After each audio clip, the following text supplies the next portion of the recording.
လောကကြီးဟာဒီခါရလေးပါဘယ်အရာမှမတည်မြဲဘူးလေဆွေလန်းစရာတွေတိတ်ကောင်းပေမဲ့တေခြင်းတရားနောက်ယူသွားလို့မရပါ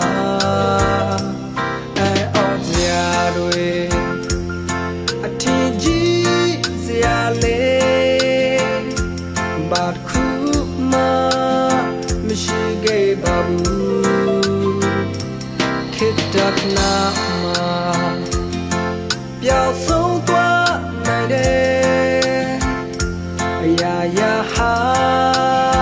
အနတ္တတွေပါရှင်သန်နေတော့စဉ်းစားမေးဆွေပြန်လာ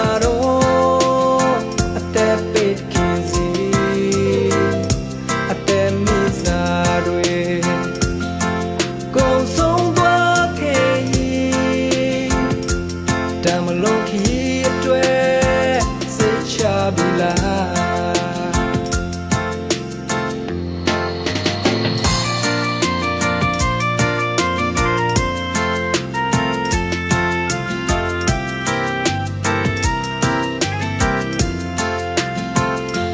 တင်းဝိညာဉ်ကိုလုံခြုံမှုပေးနိုင်တယ်လူတကားတွေလမ်းခရီးပြင်ဆင်ပေးကျေးဇူးတော်ဟာအခါမင်းလက်ဆောင်မှာထို့ခင်ဖျားပေးဆက်ခဲ့ပြီချစ်တန်နေတော့စဉ်းစားမေးဆွေပြန်လာတော့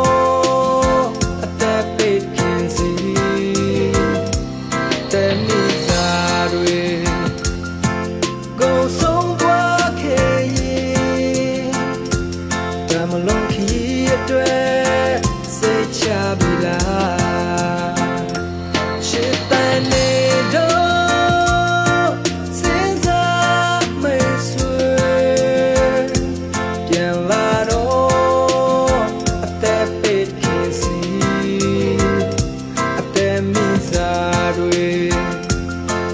ကုန်ဆုံးသွားခဲ့ရင်ဒါမလုံးခီအတွက်စိတ်ချပြီလားတမလုံးခီ